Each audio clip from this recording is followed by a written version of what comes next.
The way Mark and I met could have been ripped straight from a rom-com. A chance encounter at a mutual friend's barbecue, complete with spilled drinks and awkward apologies. He was charming, with a quick wit that had me laughing despite myself. Before I knew it, we were inseparable, our love story unfolding with an ease that felt like destiny. Our wedding was a dream, a simple yet heartfelt ceremony, surrounded by those we loved. Mark, with his career and finance on the rise, was the picture of success. His insistence on a prenuptial agreement was just another part of our planning, a practical step, he said, given our differing financial situations. I didn't mind. My love for him wasn't measured in dollars and cents. Carol, Mark's mother, was a tougher nut to crack. She looked at me like I was an unwelcome guest, her coldness stark against the warmth Mark and I shared. But love has a way of making you overlook the small stuff, and I was too happy to let her disapproval dampen my spirits. Even when we faced the heartbreaking news of Mark's infertility, my love didn't falter. If anything, it deepened. I threw myself into making our house a home, filling it with warmth and love, buying appliances and furniture with my own savings to create a cozy nest for us. But as the years passed, the warmth between us cooled, replaced by a chill I couldn't shake. Mark's demands grew, his once loving requests turning into cold commands. "Make sure breakfast is on the table before I leave, Jenna," he'd say, his voice void of the affection that used to lace his every word. "Dinner has to be fresh, no matter how late I worked," he'd demand, as if my job at the Department of Health and Human Services was just a hobby compared to his high-flying career.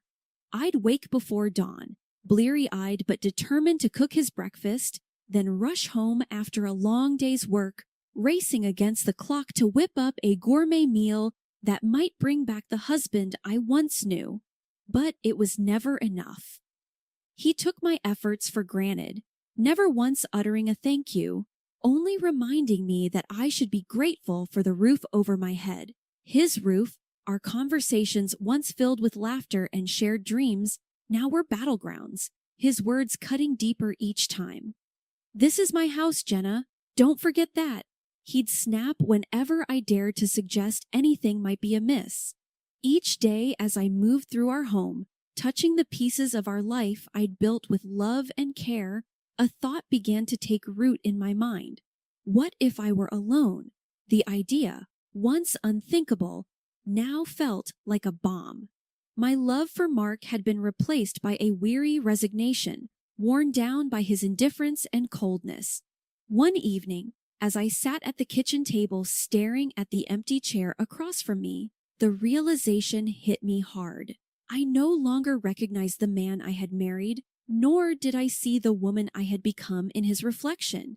The love that had once been my guiding light had faded, leaving behind a longing for peace, for a life where my efforts were seen, my presence valued. As I turned off the lights and headed to bed, the silence of the house a stark reminder of the distance between us. I couldn't help but wonder, would I be better off alone? The thought was a whisper in the dark, a question I wasn't quite ready to answer. But with each passing day, the whisper grew louder, a call to find myself again, to reclaim the life and love I deserved. Lately, it's like I'm living with a stranger, not the man I married. Mark's been on my case for everything. The house not being spotless, the dinners being too repetitive. It's like nothing I do is ever enough. I've been finding solace in solo trips to the mall, picking out new furniture and gadgets for our home, trying to fill the void with material things. But even that joy is fleeting when I come home to his coldness. It hit me hard when I realized Mark hadn't put a single penny into our joint account for months. All the expenses, the mortgage, utilities, groceries, have been coming out of my paycheck. So, one evening, I decided it was time to confront him. I waited until he was settled in his armchair, flipping through the channels, and I brought it up, trying to keep my voice steady. "Mark, we need to talk about the finances. You haven't contributed to the joint account in months. I've been covering everything," I said, hoping for some understanding, maybe even an apology. He barely glanced at me, his eyes still on the TV. And it's my house. You're just living in it. Why should I pay for your keep? He shot back, his words sharp as knives. I couldn't believe what I was hearing. Your keep, Mark? I'm your wife, not some tenant. I've been paying for everything, trying to make this house a home for both of us, I argued, feeling my temper rise. He snorted, a sound that made my skin crawl. Look, Jenna, you're making a big deal out of nothing. If you don't like it, maybe you should just leave, but we both know you've got nowhere to go, he said, turning back to his show. I was seething, hurt, and angry, but before I could respond, his phone rang. It was his mother, Carol. She started in on me. Jenna, you need to stop this nonsense and start showing some gratitude. Mark's been too good to you, and here you are acting like a freeloader. Carol's voice was like a slap in the face. I was so shocked I barely managed to grab the phone and hang up. I can't believe you and your mother calling me a freeloader in my own home, I said, my voice shaking with emotion. Mark just shrugged, unfazed. Well, if the shoe fits. That night, I lay in bed, staring at the ceiling, feeling more alone than ever. The thought of divorce crept into my mind again, more persistent this time. But where would I go? I had no apartment, no real savings of my own. I felt trapped in a life that no longer felt like mine, married to a man who saw me as nothing more than a burden. The next morning, I woke up to an empty bed and a heavy heart. As I made my way through the silent house, every room echoed with the remnants of last night's fight. I knew something had to change, but the fear of the unknown, of starting over from scratch, was paralyzing. Sitting at the kitchen table, sipping my coffee alone, I realized I had to make a decision. Do I stay in this loveless marriage, playing the role of the grateful freeloader, or do I take a leap into the unknown, hoping to land on my feet? The answer wasn't clear, but one thing was, I couldn't go on like this. The breaking point had been reached, and it was time to choose my path. That day at work was a marathon, one meeting after another, no end in sight. I glanced at the clock, knowing Mark would be fuming. Just my luck, I muttered under my breath, finally grabbing my phone to give him a heads up.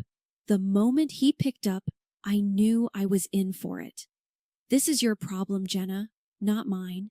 You should have been here cooking dinner, not playing around at work. Mark's voice roared through the phone, loud enough for the whole office to hear. My cheeks burned as I quickly ended the call, avoiding the curious glances from my colleagues. By the time I got home, it was late, way past our usual dinner time. The house was dark, silent, but the moment I stepped in, Mark was on me like a thunderstorm. Where have you been? A good wife would have had dinner waiting. What are you even good for? His words were like daggers, each one slicing through the last bit of patience I had. I was tired, emotionally drained. Mark, I had to work. You know how important this project is. I tried to explain, but it was like talking to a wall. A bad wife and a terrible hostess. That's what you are, he continued, his voice reaching a pitch I'd never heard before. You know what? I've had enough. Pack your things and get out of my house, he said as he shoved the divorce papers into my hands. You'll be homeless without me, he said with a cruel laugh. Something inside me snapped. All the years of bending backward for him, trying to be the perfect wife, vanished. Living in a shelter would be better than enduring one more day with you. I shot back, my voice steadier than I felt. Without another word, I signed the papers, my hand not shaking even a bit. I packed my things into a suitcase, the weight of my decision settling in as I looked around the house, our house. It no longer felt like home. It was just a building filled with broken promises and shattered dreams. I booked a room at a nearby hotel, a temporary refuge from the storm. Lying in the unfamiliar bed, I realized this was the first night in years I didn't have to worry about what Mark wanted for dinner or if the house was clean to his standards. It was just me, and strangely, it felt like a weight had been lifted. The decision to leave was hard, maybe the hardest I've ever made, but as I drifted off to sleep, a part of me felt excited for what the future might hold. For the first time in a long time, I was in charge of my own destiny, no longer tied to someone who saw me as less than. After the whirlwind of leaving Mark and finding myself in a hotel room, the reality of my situation began to sink in. It wasn't long before I got a call that would have once sent me spiraling. It was Carol, Mark's mom, her voice dripping with something like glee. "Jenna, dear," she practically sang into the phone. "I just heard the wonderful news. My boy has finally come to his senses and divorced you. I'm popping champagne tonight. It's a celebration, dear. He made a huge mistake marrying you, and now it's corrected." Her words, meant to wound, barely scratched the surface. I was past caring what Carol thought. "Time will tell, Carol. Time will tell," I replied calmly, a sense of detachment washing over me.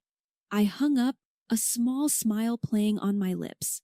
For the first time in years, her barbs couldn't touch me. A week of navigating through my new reality had passed when I decided to open up to my boss about everything. The burden of pretending everything was fine was too heavy to bear alone.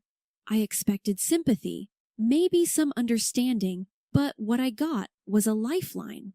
"Jenna, I'm so sorry you're going through this, but there might be something that can help," she said, her tone shifting from comfort to businesslike.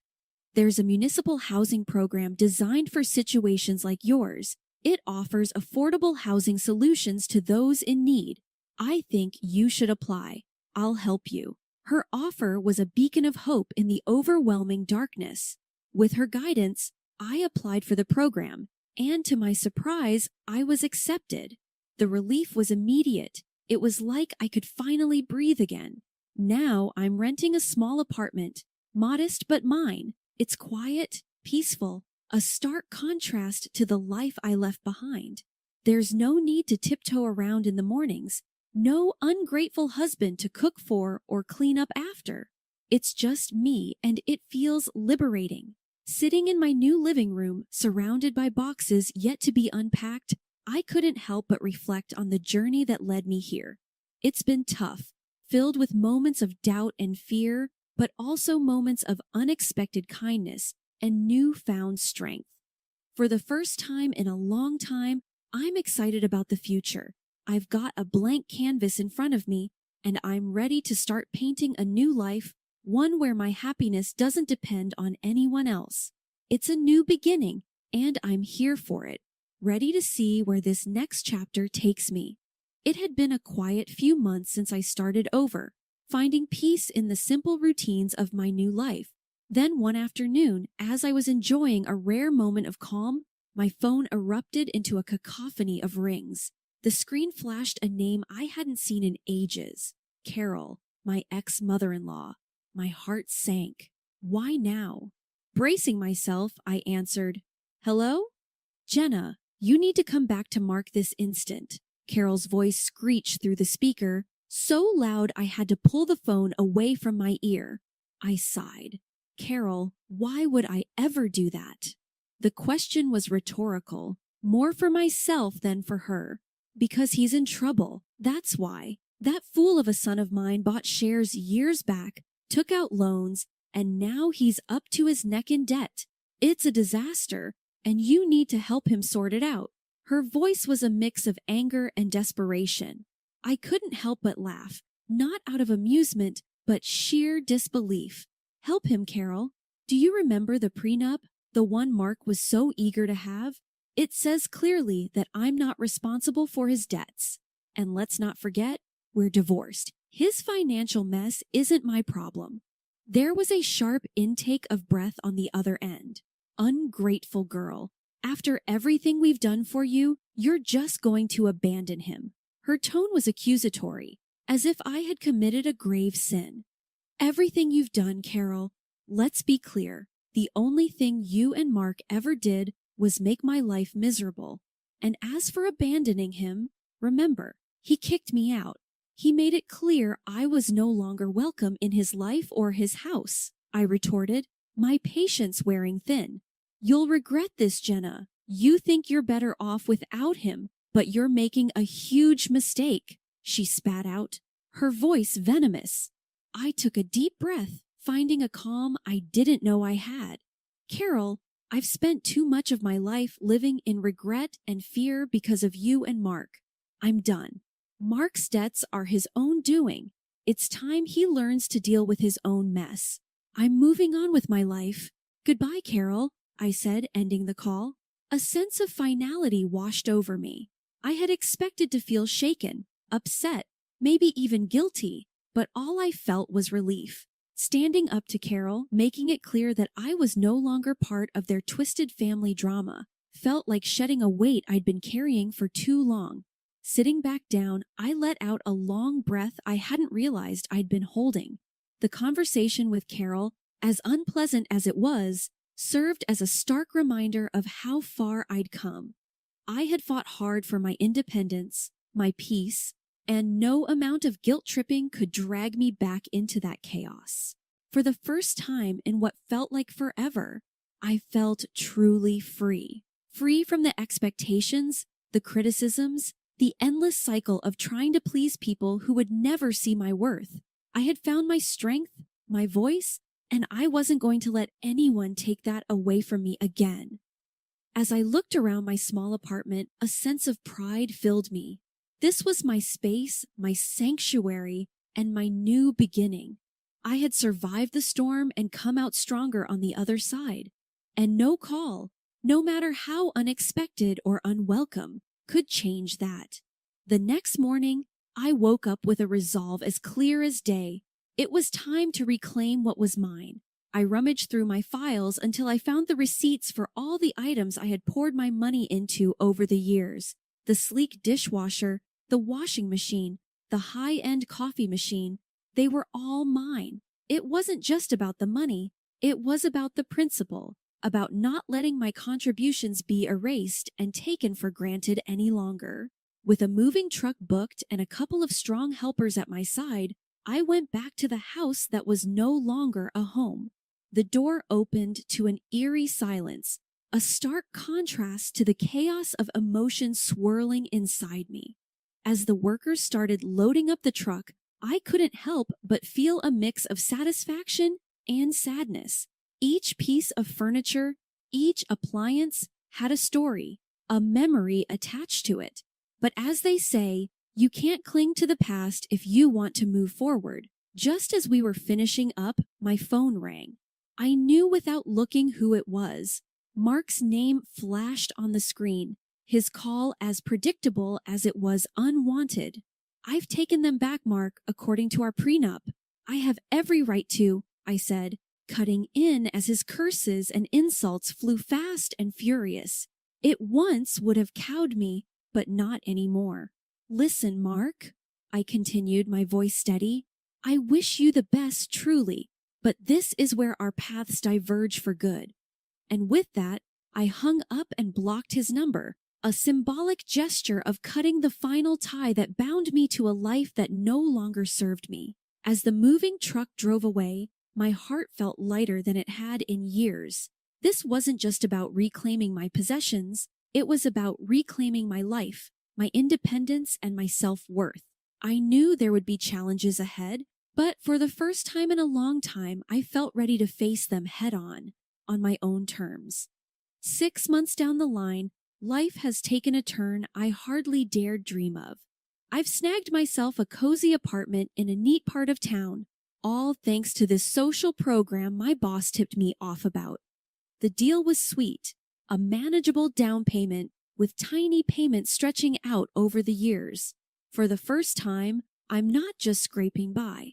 I've got a bit of wiggle room in my budget, enough to spoil myself without worrying about anyone else's needs or wants.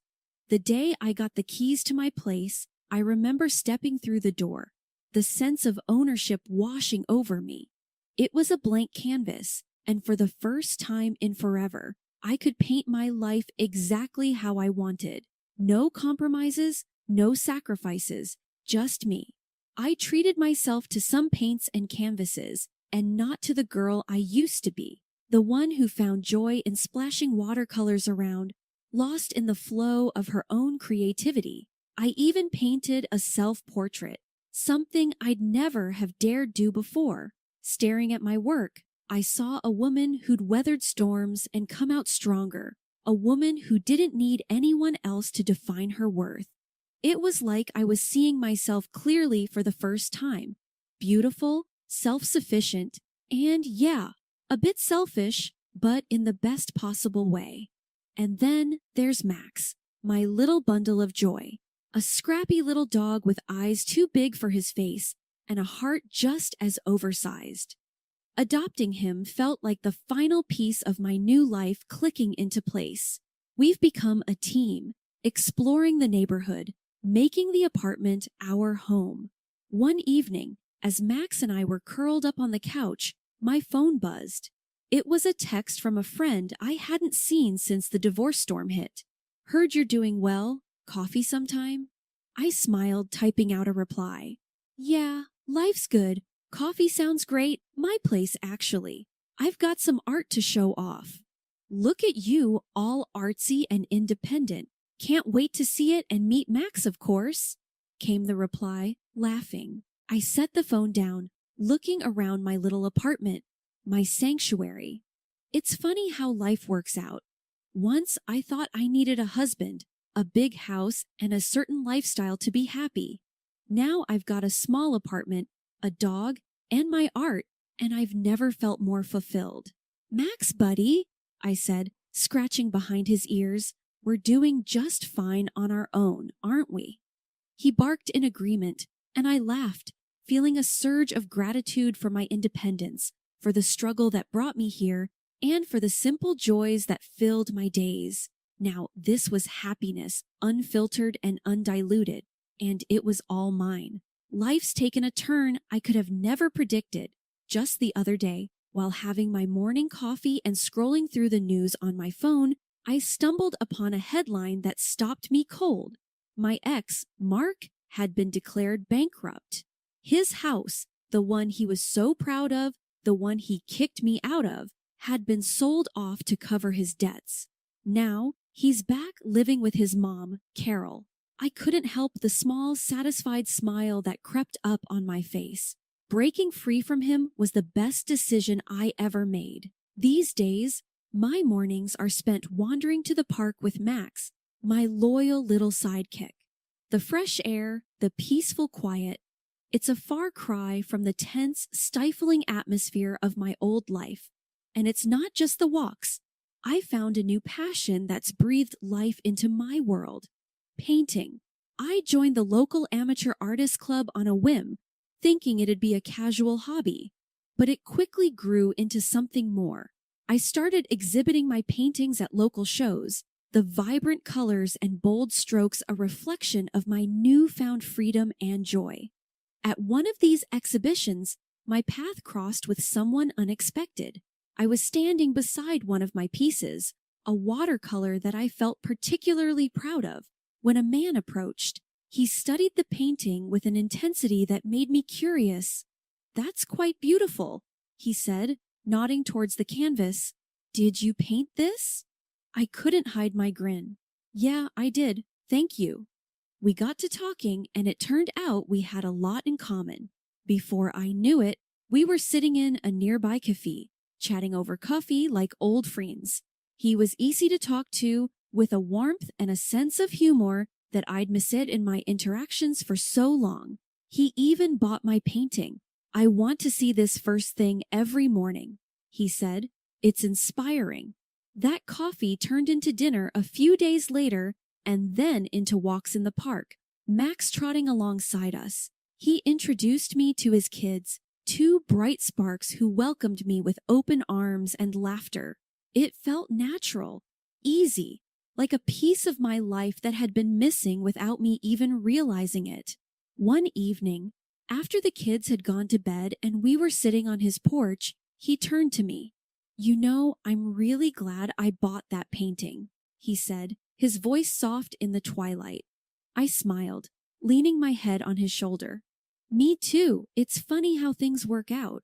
It got me thinking about how far I'd come, from feeling trapped and hopeless to standing on the cusp of something beautiful, something new. I was free from the shadows of my past marriage, ready to dive into the future, whatever it might hold. As Max and I continued our morning walks, I found myself reflecting on the journey, the pain, the struggle. It all led me here, to a place of peace and potential. I was ready to embrace whatever came next, open-hearted and free. Life, it seems, has a way of surprising you, of turning the page when you least expect it. And as I walked, the sun breaking through the trees, I couldn't help but feel grateful for every twist and turn that brought me here, ready for a new chapter, stepping forward into the light.